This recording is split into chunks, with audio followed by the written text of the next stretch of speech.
Règle numéro 2, focus.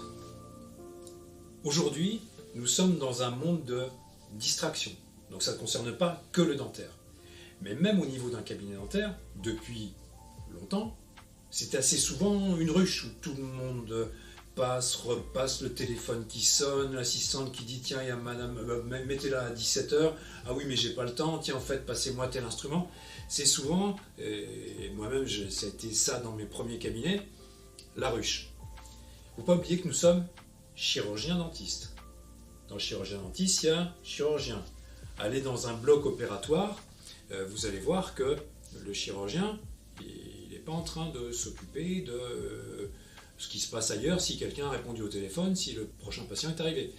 Donc, focus, on fait de la chirurgie dentaire, c'est pas moins noble que de la chirurgie cardiaque. Nous avons besoin d'être concentrés. L'enjeu vital n'est pas le même, mais l'enjeu thérapeutique, il est vital pour la dent. Donc, soyons focus. Ça va nécessiter une présence et une attention. Attention à ce qui se passe autour de soi. Attention à soi. Je suis attentionné à moi. Est-ce que je suis dans un état serein pour délivrer des soins? Si je ne le suis pas, je respire 2 minutes, tout va bien. Attention au patient. Attention au confort du patient. Le patient qui est douloureux, qui est inconfortable, ça va revenir sur nous.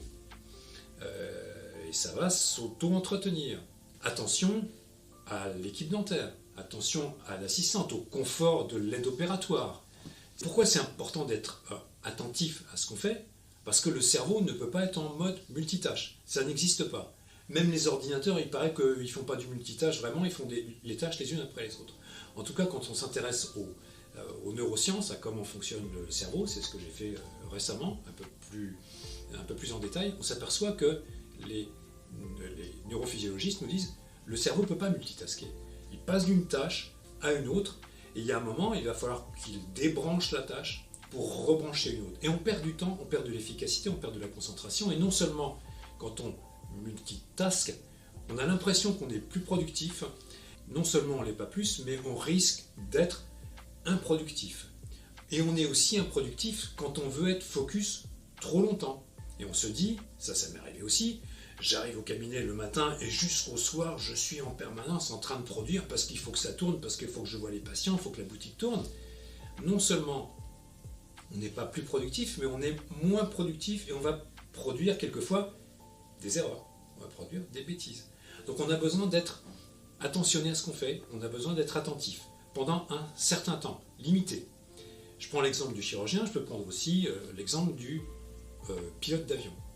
J'ai eu la chance quelquefois de faire une ou deux fois des voyages dans le cockpit du pilote, c'était une expérience très, très amusante, très intéressante.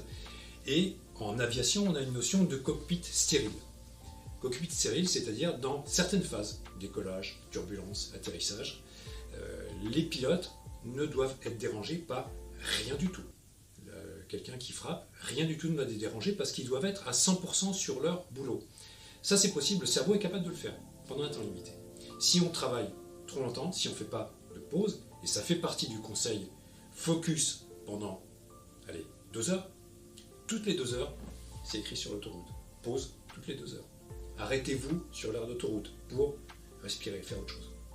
Même chose pour nous. Au bout de 2 heures, on doit s'imposer une pause de 5 minutes. Une pause de détente. C'est-à-dire qu'on va s'étirer, on va respirer. Et je donne des leçons, mais quand je faisais une pause, alors qu'est-ce que j'ai reçu comme message? Qu'est-ce qui s'est passé dans le monde? Est-ce qu'il y a une nouvelle guerre? Est-ce que j'ai des likes? Est-ce que j'ai un truc sur lequel je peux raconter sur Facebook ou sur les médias sociaux? On peut décider de regarder son téléphone, mais il faut juste être conscient que ça n'est pas une détente, c'est un shoot de dopamine. Donc notre cerveau qui était focus sur quelque chose devient focus sur autre chose. On a tous cette expérience qui est quand même très agaçante de « tiens, je regarde un truc sur mon téléphone ». Je regarde mon téléphone, ah tiens, il y a un tel qui m'a écrit, je regarde, et qu'est-ce que je voulais regarder sur mon téléphone? Ça arrive à tout le monde, et moi ça m'arrive. Donc il y a un moment, c'est détente absolue. C'est vous faites ce que vous voulez, respirez, et d'un seul coup, des idées viennent. C'est quand le cerveau est au repos qu'il y a une idée, tel problème, ça ne devient plus un problème parce que j'ai trouvé la solution. Donc c'est une question, allez, je vais appeler ça de l'hygiène cérébrale. On est très focus sur l'hygiène dentaire, soyons focus sur notre hygiène cérébrale. Voilà ce que je voulais vous dire sur cette deuxième règle, qui est la règle focus.